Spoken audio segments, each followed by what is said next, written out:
The light in the grand chamber of the Lumina Confederacy was not cast from external sources, but emanated from within the beings assembled there. It was a soft, internal luminescence, a biophysical manifestation of thought and emotion, and for cycles it had shimmered with the calm, measured light of consensus. Now it flickered with a discordant chaos, casting long, wavering shadows across the crystalline walls. The air, usually still and silent, hummed with a tension so thick it felt like a physical pressure against the mind. At the heart of this disturbance was a single, obstinate point of darkness on the vast star map suspended in the chamber's center. A system designated Sol, and the impossibly perfect sphere of utter nothingness that now surrounded it. Elder Luminary Xylos stood upon the highest dais, the light within his translucent form a deep, troubled sapphire. He had witnessed the birth and death of stars, had guided his people through ages of serene contemplation, yet the silence from that distant system unsettled him more than any stellar cataclysm. The humans. A species of such ephemeral lifespan, of such chaotic societal structures, had achieved something that defied the fundamental laws of cosmic progression as the Lumina understood them. They had walled themselves in, not with rock and steel, but with a shell of pure energy negation, a construct the Confederacy's most advanced probes could neither penetrate nor comprehend. They called it the Aegis. The Lumina called it an abomination. "It is an act of supreme arrogance," declared Vorlag, his internal light flaring a hot, aggressive crimson. He was Xylos' junior by 1,000 cycles, a proponent of the philosophy of proactive correction. "They have sealed their star system from the natural flow of the universe. They have declared themselves separate from the cosmic tide, an act of defiance against the very principles of existence. This cannot be permitted to stand. It is a cancerous growth upon the fabric of reality, and it must be excised before it spreads." Vorlag's crimson light washed over the assembled luminaries, and many flickered in sympathetic agreement. Fear was a rare emotion for their kind, but this was a challenge to their entire worldview. For eons, the Lumina had stewarded this spiral arm of the galaxy, their philosophy rooted in the acceptance of the great cycles, the birth, flourishing, and inevitable decline of civilizations. It was the natural order. Species rose, reached their peak, and then gracefully faded, their energy returning to the cosmos. Some ascended to non-corporeal states, others simply vanished, leaving behind silent monuments. The Lumina observed, recorded, and ensured the process remained untainted. But the humans, they were not fading. They were refusing. "Excised," Xylos' voice was a low resonance that seemed to calm the very air. His sapphire light pulsed gently, a stark contrast to Vorlag's fiery display. "You speak of a species we barely understand. Their broadcasts, before the silence fell, were a cacophony of contradiction, art of sublime beauty broadcast on the same frequencies as chronicles of brutal self-destruction. Their philosophies were a tangled knot of hope and nihilism. To assume their motives are rooted in arrogance is to project our own logic upon a consciousness that may not share it." "Their logic is irrelevant," Vorlag countered, striding across the polished floor, his light painting streaks on its surface. "The act itself is the transgression. Think of the energy required to maintain such a field. It is a drain on the local universal constant, a distortion that will have consequences we cannot yet predict. They have built a dam in the river of spacetime, and we, who live downstream, will eventually feel the drought, or the flood should it break." A third luminary, a philosopher named Lyra, whose light was a cool, contemplative violet, drifted forward. "Or perhaps it is not a dam, Vorlag, perhaps it is a shield. We have all seen the data. The speed of its construction was impossible. It was raised in less than a single human generation, not built piece by piece, but manifested as if from a single unified will. What could drive such a young, fractured species to such an act of monumental unity? Not arrogance. Arrogance leads to monuments of vanity, not silent, impenetrable spheres of self-imprisonment. I sense not pride, but fear." The chamber hummed with renewed debate. Fear. It was a logical conclusion, yet it felt incomplete. What could a species capable of such an engineering feat possibly have to fear? They were a nascent interstellar power, having only just begun to tentatively explore their stellar neighborhood. They had encountered no hostile empires, stumbled into no cosmic anomalies known to the Confederacy. Their star was stable. Their worlds were vibrant. Their isolation was, by all accounts, entirely self-imposed. Xylos turned his gaze back to the void on the Sint. "Our map." He remembered the last transmissions to escape the Sol system before the Aegis had fully formed. They were not cries for help or declarations of power. They were strange. They were broadcasts of their accumulated knowledge. The entirety of their sciences, their arts, their histories, encoded into a complex, multi-layered signal and beamed out into the galaxy, aimed at nothing in particular. A message in a bottle, thrown into the cosmic ocean just moments before they sealed the shore. It was an act of preservation, not aggression. An act of a people who believed they were about to vanish and wanted some part of them to be remembered. But why? "We are debating shadows," Xylos said, his voice cutting through the rising discord. "We have observed them for a time that is but a breath to us, yet an age to them. We have catalogued their internal wars, their societal shifts, their technological leaps. We saw them as clever, volatile primitives, prone to bouts of brilliance and self-immolation in equal measure. We concluded, as we have for countless others, that they would burn themselves out, a brief, bright flare in the galactic dark. We were wrong." His words hung in the air. Admitting error was not a weakness for the Lumina, but a cornerstone of their philosophy. To accept what is, one must first see it clearly, and they had not seen humanity clearly at all. "They have built a structure that our finest minds cannot explain," Xylos continued, his sapphire light deepening. "They have unified a civilization we deemed irrevocably fractured. They have done so with a speed that suggests a technology or a methodology far beyond our projections. And then they fell silent. We cannot simply pass judgment from afar. We cannot excise what we do not comprehend. Such an act would not be wisdom, it would be butchery born of ignorance." "Then what do you propose, Elder?" Vorlag challenged, his light pulsing with impatience. "We wait. We allow this anomaly to persist, to potentially destabilize everything we have so carefully maintained. For how long? Until their sphere collapses and unleashes a wave of unknown energy. Until they emerge, transformed into something we cannot reason with." "No," Xylos replied, his gaze sweeping across the chamber, meeting the shifting light of every luminary present. "We do not wait, and we do not condemn. We do what we should have done when they first reached for the stars. We go to them. We will assemble a delegation. A fleet significant enough to show the gravity of our purpose, but with diplomacy as its stated and primary mission. We will approach the Aegis. We will hail them. We will request an explanation for this edifice built against all the odds we perceived. We will offer them our wisdom, and in turn we will seek to understand theirs." A murmur of assent, hesitant but present, moved through the chamber. It was the luminary way: observation, contemplation, then deliberate, cautious action. Vorlag's crimson light dimmed slightly, his opposition yielding not to agreement but to the weight of tradition. The decision was made. As the luminaries began the slow, formal process of structuring the delegation, Xylos remained fixated on the dark sphere on the map. He felt a profound disquiet, a feeling that went beyond the political and strategic implications. It was a philosophical tremor. The humans had not followed the path. They had not accepted their limits, had not prepared for a graceful end. They had looked at the vast, indifferent cosmos, and instead of bowing to its immutable laws, had raised a hand to halt it. He wondered, with a shiver that rippled through his luminous form, what they had seen in the darkness that would compel them to build a wall against the entire universe. What truth had they uncovered that the ancient, all-seeing Lumina had missed? The silence from Saul was not empty. It was heavy with the weight of an answer he was not certain he was prepared to hear. The journey to that silent sphere would not be a mere diplomatic mission. It would be a pilgrimage to the heart of a mystery that threatened to unravel the very meaning of their existence. The Lumina fleet moved through the void not with the brute force of displaced spacetime, but with a grace that bordered on the ethereal. Their vessels were constructs of solidified light and crystalline alloys, gliding through the interstellar medium like sentient constellations. At their head was the Stellara, Xylos's flagship, its internal chambers resonating with the quiet hum of anticipation.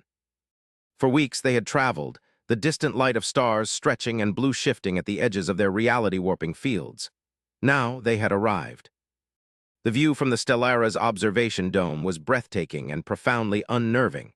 The Aegis was not a void of blackness as it had appeared on their long-range charts. It was a perfect, seamless sphere of soft, golden light, the color of a star seen through a planet's dawn atmosphere. It did not reflect the surrounding starlight. It seemed to absorb it, leaving a strange, sharpened emptiness in the space around it. The surface, if it could be called that, was alive with slow, mesmerizing currents of energy, like liquid gold flowing over invisible contours. There were no seams, no weapon emplacements, no communication arrays. It was a statement of absolute, inviolable sovereignty.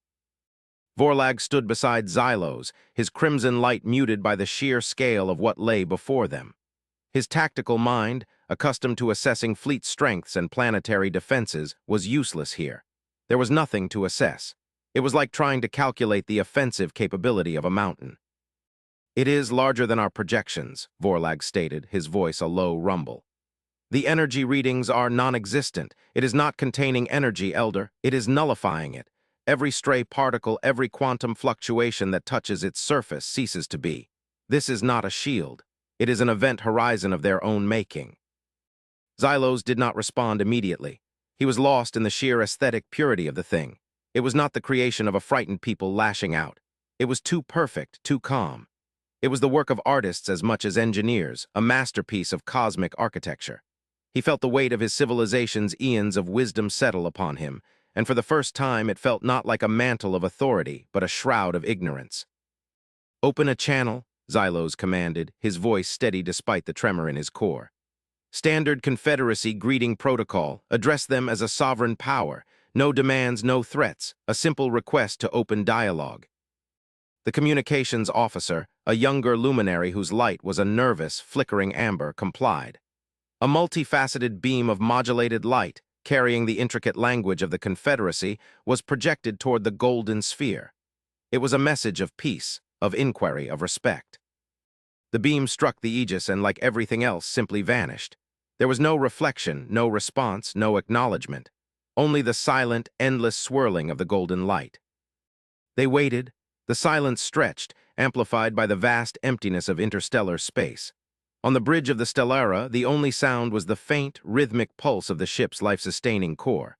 Vorlag's light began to deepen toward a hostile scarlet. "They mock us," he hissed. "They sit within their shell and ignore the greatest diplomatic fleet assembled in 1,000 cycles. This is an insult." "Patience, Vorlag," Xylos cautioned, his gaze never leaving the sphere. "They are a young race, but they are not foolish. They knew we would come. Their silence is not an insult. It is a choice. We must understand the reason for it." They broadcast the message again, and again. For a full rotation of the flagship's internal clock, they sent their peaceful query into the golden abyss, and for a full rotation they were met with absolute silence. The tension on the bridge became a palpable force. The crews of the accompanying vessels watched, their own internal lights a spectrum of anxiety and confusion. The plan, so clear and logical in the grand chamber, was failing at the first step. They had come to talk, but the other side refused to listen. Just as Xylos was about to order a different approach, a subtle change occurred. A single point on the vast golden surface began to brighten. It was not a violent or sudden shift, but a gentle, organic blooming of white light, expanding outward like a ripple in a tranquil pond. The light coalesced, stabilized, and then a voice emerged from it, carried not on radio waves, but as a direct, resonant transmission that vibrated within the very crystalline structure of their ships. It was a human voice, feminine, calm, and utterly devoid of fear or aggression. It spoke their language, not a crude translation, but a fluent, perfectly accented form that suggested a deep and comprehensive understanding. "This is Ambassador Eva Rostova of the Sol Coalition," the voice said, as serene as the golden sphere from which it emanated. "We acknowledge your arrival, delegation of the Lumina Confederacy. Your patience is appreciated. We have been observing your approach." The collective tension on the bridge did not break, but transformed. The fear of the unknown was replaced by the shock of the familiar. They had been watched, scanned, analyzed, all while they thought they were the ones conducting the observation. Xylos stepped forward, his own voice amplified to resonate back toward the Aegis. "Ambassador Rostova, I am Elder Luminary Xylos. We have come a great distance to understand. Your people have enacted a work of unprecedented scale. You have isolated yourselves from the galactic community. We seek to know why." There was a pause, so brief it was almost imperceptible, yet it felt laden with a thought process that spanned ages. "Understanding requires context, Elder Luminary," the human voice replied. "And context cannot be offered from a distance. We closed our home not out of hostility to what lies beyond, but out of necessity for what lies within. We invite you to see for yourselves. We will open a passage for a single vessel, your flagship if you are willing. You may enter the Aegis and we will share our reasons." The offer stunned the bridge into silence. Vorlag's light flared violently. "A trap! They mean to isolate and destroy us. To capture the elder luminary of the Confederacy, we must refuse, demand they come out to us." Xylos held up a hand, his own mind racing. A trap, possibly, but the voice held no malice. It was the sound of a teacher inviting a student into a classroom, an act of supreme confidence.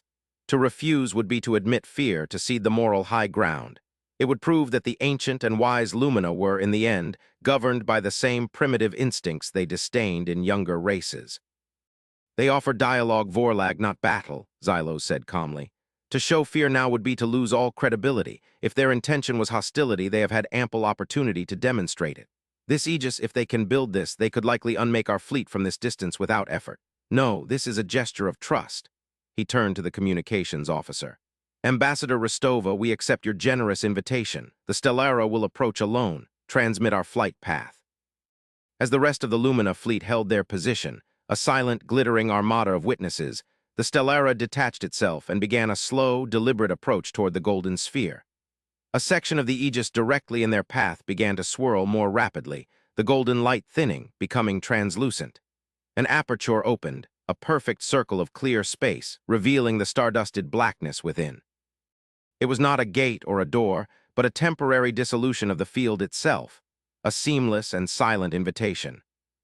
The flagship passed through the opening, and for a heart-stopping moment, every sensor on the bridge went blind, overwhelmed by the transition. Then reality reasserted itself.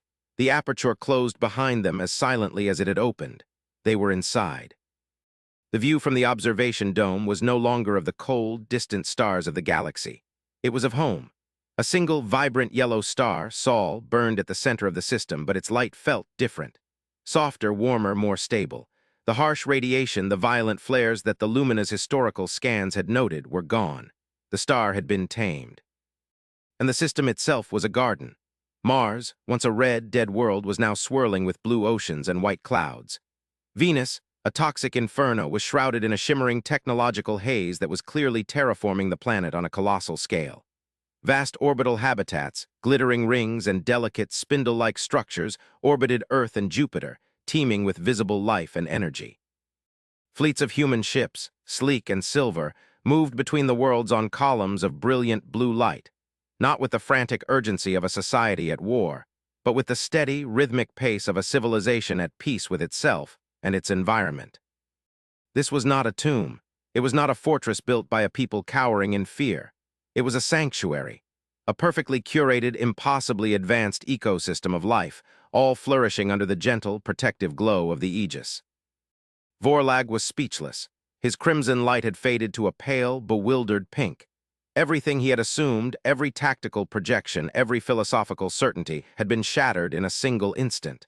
The humans were not primitives. They were masters of their domain, on a level the Lumina had not conceived of. A new voice, the same calm, resonant tone of Eva Rostova, echoed through the bridge. Welcome to the Sol system, Elder Luminary Xylos. As you can see, we have been occupied. Please bring your vessel into orbit around our homeworld, Earth. I will await you on Station Prime. Xylos gazed at the transformed planets, at the vibrant, teeming system before him, and felt the foundations of his 10,000-cycle-long life begin to crumble. The humans had not just built a wall against the universe. They had built a paradise within it, and the question that had driven him across the galaxy returned with a terrifying new intensity. Why? What conceivable threat could have driven a people of such power, of such creative genius, to turn their backs on the stars and create a gilded cage of such magnificent, heartbreaking beauty? The meeting place was not a grand hall or an intimidating chamber of state, but a quiet, sun-drenched arboretum at the apex of Station Prime. The light of the stabilized Sol streamed through a transparent canopy, nourishing an impossible collection of flora from Earth's many biomes. The air was clean and carried the scent of damp earth and blooming flowers. At the center of the garden, beside a gently flowing stream, stood a single human figure. Eva Rostova was, by Lumina standards, a fragile and ephemeral creature. Yet as Xylos and his small retinue, including a humbled Vorlag, approached, he felt an aura of profound stillness around her, a serenity that seemed to emanate not from a lack of concern, but from a complete and total understanding of it. She was clad in simple, functional gray attire, her face open and her gaze direct. There was no artifice, no ceremony. "Elder Luminary Xylos," she said, her voice the same one they had heard from the Aegis. She inclined her head slightly, a gesture of respect. "Thank you for accepting our invitation. I hope your journey was not unduly arduous." "Your grasp of our language, our customs, it is flawless, Ambassador," Xylos responded, his own form a calm, deep blue. We had believed our cultures had not yet made meaningful contact. We have been listening for a very long time, Eva replied, a faint, unreadable expression on her face. Your confederacy broadcasts a great deal of its history and philosophy. You are a very open people. It has been our privilege to learn from your wisdom, even if we could not, in the end, embrace it. They stood in a silence that was not awkward but contemplative. Vorlag, for his part, remained rigid, his light a murky, conflicted purple. He was a warrior in a garden, his entire purpose rendered moot by the scene around him. You call your philosophy one of acceptance, Eva continued, her gaze drifting toward the view of Earth, a perfect blue marble hanging in the black sky beyond the canopy. Acceptance of the great cycles, of the rise and fall of civilizations. You see it as a natural, immutable law of the cosmos, a great filter that culls life before it can become too permanent. It is the observable truth, Xylos stated, though the words felt hollower now. We have witnessed it for 1,000,000 of your years. We have seen empires that span thousands of worlds crumble to dust. We have seen species of immense power simply fade. It is the way of things. We saw the same data, Eva said, turning to face him fully. Her eyes, he noted, were a deep brown, and they held an ancient sorrow that belied her species' brief lifespan. We studied the same ruins. We analyzed the same cosmic background radiation, but we did not see a law of nature. We saw a pattern of predation. Xylos felt a chill ripple through his form. Predation? The universe is not a predator-ambassador, it is merely indifferent. Is it? Eva gestured to a nearby stone bench, an invitation to sit. Xylos remained standing, but inclined his form to indicate he was listening intently. Our analytical engines, our AIs, are different from yours. Yours are vast, contemplative archives designed for observation and cataloging over immense timescales. Ours are more aggressive. They were born from our own chaotic, competitive history. They are designed not just to observe patterns, but to hunt for their cause, to find the agent behind the action. And they found one. She raised her hand, and a holographic display shimmered into existence above the stream. It was a map of the galaxy, but dotted with points of light that flared and then died, marking the locations and times of fallen civilizations, the very ones the Lumina had chronicled. You saw these as isolated events, statistical probabilities in the grand cosmic equation, Eva explained. But you were looking at it over too long a timescale. When we compressed the data, when we looked at it through the lens of signal propagation and causality, a new pattern emerged. She manipulated the display. Lines of faint energy began to connect the dying civilizations. They were not random. They were waves, expanding outward from a single, distant point deep in the galactic core. And before each civilization collapsed, a specific, incredibly faint, complex energy signature was detected in their region of space.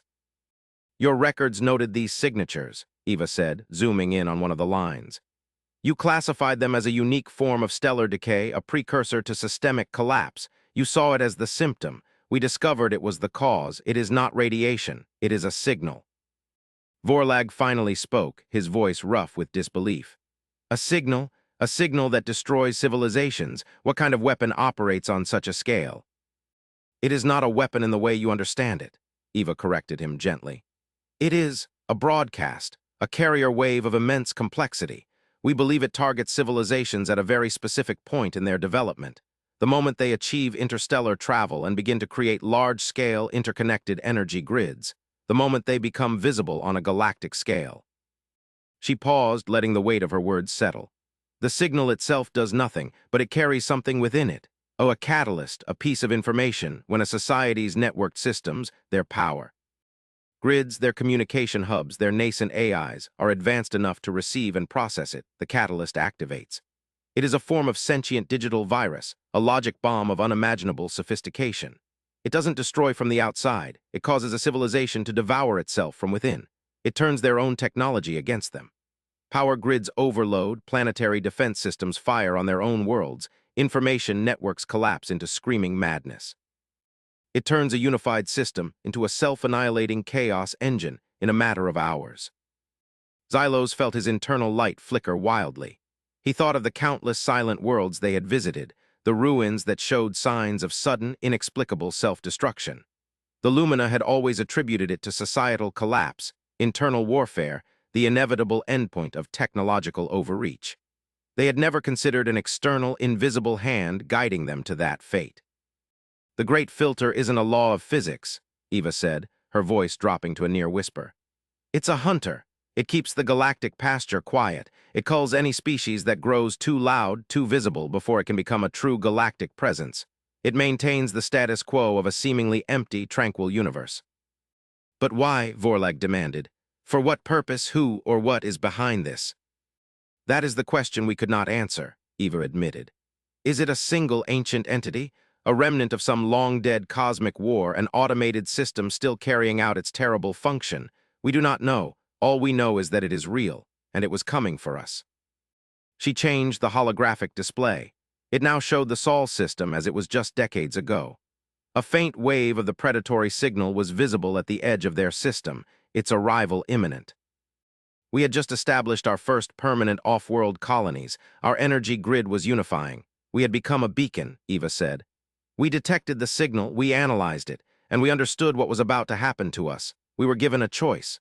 We could accept our fate, as your philosophy would suggest, and fade away, or we could refuse." Xylos looked at the vibrant, thriving system around them, at the stabilized sun, at the terraformed worlds. He looked at the impossible golden sphere that now protected it all. "The Aegis," he breathed, the name finally making sense. It was the shield of a god from their old mythologies, a shield against an unavoidable, all-consuming fate. "We had two problems," Eva continued, her tone becoming more clinical, the voice of a strategist laying out a campaign. "First, we had to survive the catalyst. Second, we had to ensure it could never find us again. The solution to both was the same: disconnection, absolute, total isolation. We couldn't just shut down our technology. That would have been a slower form of suicide. We had to go further. We had to remove our entire system from the observable universe. The Aegis is not a shield in the conventional sense. It does not block energy, it erases the system's signature from the fabric of spacetime. To an outside observer, we do not exist. There is no mass, no gravity, no light, no radiation. Nothing. It is the perfect blind. The hunter's signal wave passed through this region of space, found nothing here, and continued on its journey." She gestured to the interior of the system. "And while we were cloaked, we set to work. We rebuilt our civilization from the ground up based on a new principle. Not expansion, but resilience. Not growth, but depth. We stabilized our star, we remade our worlds, we unified our people with a singular purpose: to create a sanctuary, a repository of life and knowledge that would be safe from the silent predator that stalks the galaxy." The revelation was so immense, so paradigm-shattering, that Xylos could not form a coherent thought. His entire civilization's understanding of the universe was built on a lie. They were not the wise stewards of a natural cycle. They were cattle, living in a placid field, blissfully unaware of the existence of the slaughterhouse. They had mistaken their prison for a garden. You did this alone," Vorlag stammered, his warrior's arrogance completely gone, replaced by a raw, unadulterated awe. "Without any allies, with the technology you possessed at the time." Eva's expression softened with something that looked like pity. "We were never as fractured as you believed, luminary Vorlag. Our conflicts taught us a valuable, painful lesson, that unity forged in the face of annihilation is the strongest bond there is. And our technology, it grows quickly when we are all pushing in the same direction. We had no choice but to succeed. The alternative was extinction. We built our paradise against all odds, not because we were arrogant, but because we were terrified. And we had learned that the only thing you can truly rely on in a hostile universe is your own resolve." She finally deactivated the hologram, and Arboretum was once again filled with the quiet sounds of life. "We sent out our final broadcast, our art, our science, our history, as a final act of defiance. If we failed, if the Aegis collapsed, we wanted some record to remain that we had existed, that we had understood the truth before the end. A warning to anyone else who might be listening." Xylos finally found his voice, a low and trembling resonance. "Why did you let us in? Why reveal this to us? You could have remained hidden forever." "Because your fleet arrived on our doorstep," Eva said, her gaze locking with his. "And we had another choice to make: remain silent and allow you to believe we were hostile, potentially starting a conflict that would serve no one, or trust you. Trust that a species so dedicated to wisdom and observation would be capable of accepting a new, terrible truth. We chose to trust, Elder Luminary, because we have been alone in this knowledge for a very long time." and we have come to understand that survival is not enough. To live in a cage, even a gilded one, is not to live at all. The hunter is still out there, and hiding from it forever is not a solution. It is merely a postponement of the inevitable. Her words hung in the sunlit air, an unspoken question, an unoffered invitation. The humans had not just built a shield, they had built a foundation. They had solved the problem of their own survival, and now they were looking beyond their golden walls, ready for the next step. And for the first time, they were considering not taking it alone. Xylos looked at this small, fragile being, a representative of a species that had stared into the ultimate abyss and refused to blink. And he knew, with a certainty that shook the core of his being, that the future of the galaxy would not be written by the old, wise races who had accepted their fate, but by the young, stubborn one that had decided to write its own. The return journey to the Grand Chamber was conducted in a profound and contemplative silence. The information the humans had shared settled over the Lumina delegation like a physical weight, cracking the foundations of their millennia-old philosophy. When Xylos stood once more upon the high dais, the light of the assembled luminaries was a chaotic maelstrom of color: shocked white, fearful yellow, angry red, and the deep, questioning violet of shattered certainty. He recounted everything he had seen and heard: the tamed star, the garden worlds, the calm confidence of Ambassador Rostova. He laid bare the human-esque discovery, the great filter as a conscious, predatory force, and the aegis as a cloak of invisibility. He explained that their entire understanding of cosmic history was not wrong, but tragically incomplete. They were not observers of a natural process. They were survivors, living blissfully between the cycles of a harvest they never knew existed. When he finished, the chamber was utterly still. The flickering lights of hundreds of the galaxy's most ancient and powerful beings were dimmed by the sheer, crushing weight of the revelation. They were not elders. They were children who had mistaken the quiet of the night for peace, never realizing it was the silence of a predator's approach. Vorlag stepped forward. His usual crimson light was gone, replaced by a steady, humbled, incandescent white. Elder Luminary Xylos speaks the truth. I have seen it with my own senses. The humans, they are not arrogant, they are not reckless. They are guardians. They have not only saved themselves, they have preserved the very essence of what it means to be alive, the will to endure, the refusal to surrender to the darkness. He turned to face the assembly, his white light intensifying with a conviction Xylos had never seen in him. For 10,000 cycles, I have advocated for the philosophy of proactive correction. I believed it was our duty to prune the cosmic tree, to guide the flow of destiny. Today, I see the appalling hubris in that belief. We sought to correct a species that understood the nature of reality better than we did. Our wisdom was blindness. Our peace was ignorance. The humans did not break the laws of the universe.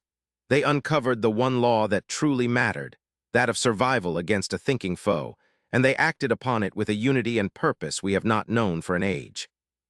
His words struck the chamber like a physical blow. Vorlag, the hawk, the interventionist, was now humanity's most fervent advocate. The humans have offered us a choice, Xylos continued, his own sapphire light regaining its deep, steady glow. It was not spoken aloud, but it was present in every word Ambassador Rostova shared. We can retreat into our own territories, create our own versions of the aegis, and hide, hoping the hunter never finds us. We can fragment each civilization for itself, perpetuating the isolation that has made the galaxy such a fertile hunting ground. Or we can do something we have not done since the dawn of our high story. We can form an alliance, a true one. We can pool our knowledge, our ancient wisdom with their ferocious ingenuity. We can stand together, not in hiding but in preparation. The idea was radical, unprecedented. The Lumina Confederacy was a pact of non-interference, of shared observation. An active, military, and scientific alliance with a young, dynamic, and profoundly different species like humanity was unthinkable just rotations ago. Now, it felt like the only sane path forward. A slow wave of consensus began to ripple through the chamber. Lights shifted from chaos to a unified, resolute blue. The fear was still there, but it was being forged into something new: purpose. They had been adrift in a sea of comforting lies. Now they had a truth to navigate by, however terrible it might be. They would accept the humans' offer. They would join them. As the formal resolutions were being drafted, a private channel opened in Xylos's mind. A direct, resonant link from the Stellara, which remained in orbit within the aegis. It was Ambassador Rostova. Her mental voice was as calm as her spoken one. Elder Luminary Xylos, your council is reaching a decision. I can feel the shift in the tenor of your communications."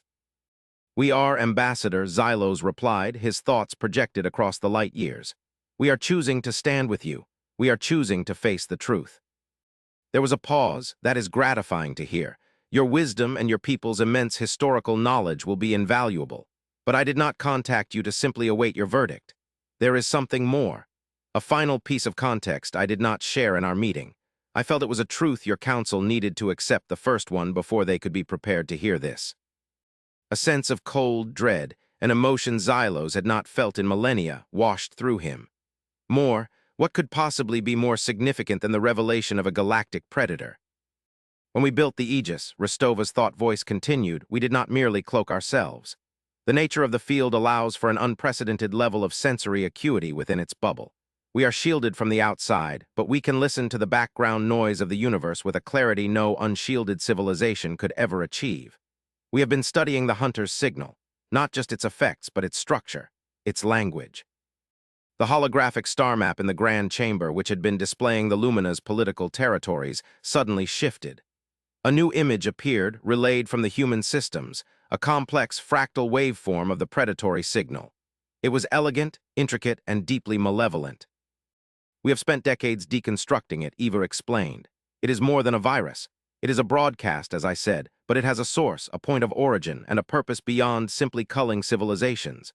The signal it carries information back to its source. It's a reconnaissance tool. When it annihilates a civilization, it transmits a compressed summary of their technology, their biology, their history. It isn't just weeding the garden. It is harvesting it for information." Xylos felt his mind reel. The hunter was not just a mindless force. It was intelligent. It was learning. Every civilization it destroyed made it smarter, more effective for the next cycle. "But that," Rostova's voice came, heavy with significance, "is still not the final truth. That is what I am about to share with you now." The waveform on the display changed. A second signal appeared beneath the first. It was infinitesimally faint, almost lost in the quantum noise, a ghost of a whisper buried beneath a hurricane. It was older, far older, and it was structured in a way that was not aggressive but narrative. It was a message. "We found this embedded deep within the predatory signal, on a subspace frequency that seems almost accidental," Rostova said.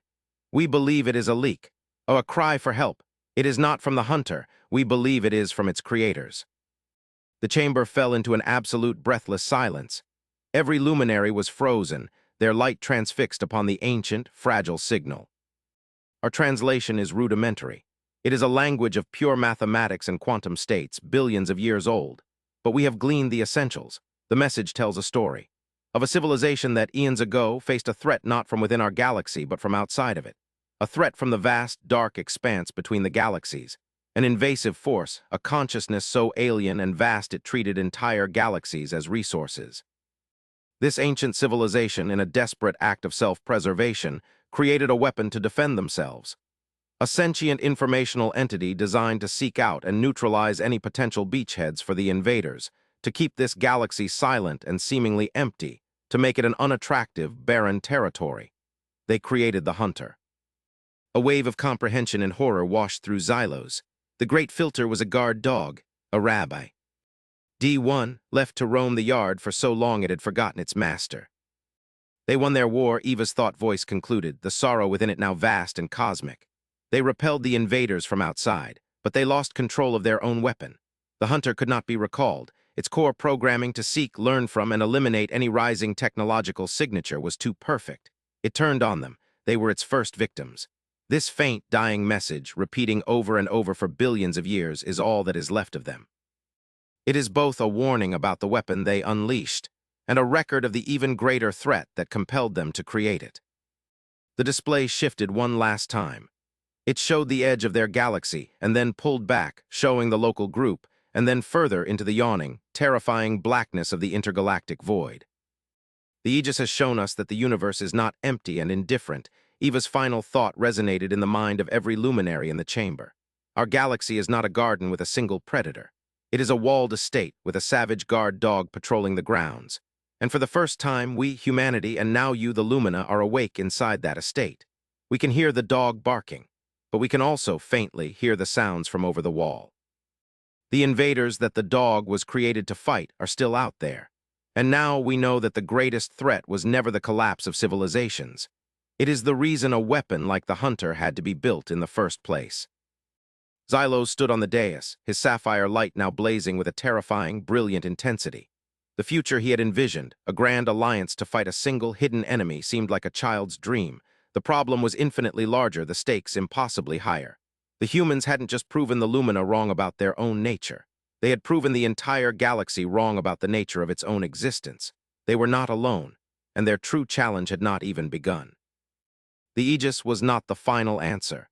It was just the first word in a conversation with a universe far stranger and more dangerous than any of them had ever dared to imagine.